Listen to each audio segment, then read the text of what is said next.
కొల్లులోని NTR TIDCO colony వాసులకు రహదారి వెంబడి ఏర్పాటు చేసిన వీధి దీపాలతో చీకటి భయాందోళనలు తొలగిపోయాయి. కాలనీ ప్రాంత ప్రజలు లాకుల ప్రాంతం నుంచి రాత్రి సమయంలో ప్రధాన రహదారి గుండా ఇళ్లకు రావాలంటే వీధి లైట్లు అనేక అవస్థలు ఎదుర్కొనేవారు. ముఖ్యంగా చీకట్లో ఎటువంటి ప్రమాదానికి గురవుతున్నామోమని భయపడేవాళ్ళు. మంత్రి రామానాయుడు దృష్టికి తీసుకువెళ్లగా వెంటనే స్పందించిన మంత్రి పురపాలక సంఘ నిధులతో వీధి దీపాలు ఏర్పాటు చేసి ప్రారంభించారు. కాలనీలో సమస్యలను ఒక్కొక్కటిగా తీరుస్తున్నందుకు మంత్రి రామానాయుడు కాలనీ వాసులు కృతజ్ఞతలు తెలిపారు.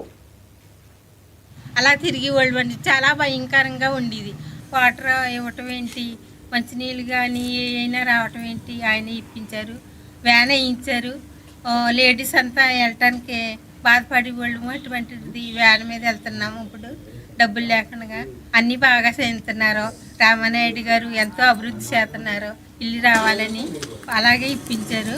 ఇప్పించిన కాడ నుంచి వంతిన దగ్గర నుంచి ఎల్లంటి వరకు లైట్లు లేవండి. ఇది వరకు గతంలోని ఆ చీకట్లోనే ఆడవాళ్ళు ఏంటి, మగవాళ్ళు ఏంటి, పిల్లలు ఏంటి నడుచుకుంటూ వచ్చేవాళ్ళు అండి.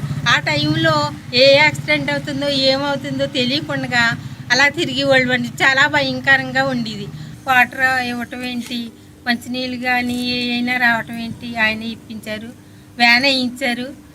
లేడీస్ అంతా వెళ్ళటానికి బాధపడి వాళ్ళు అటువంటిది వ్యాన్ మీద వెళ్తున్నాము. ఇప్పుడు డబ్బులు లేకుండా అన్నీ బాగా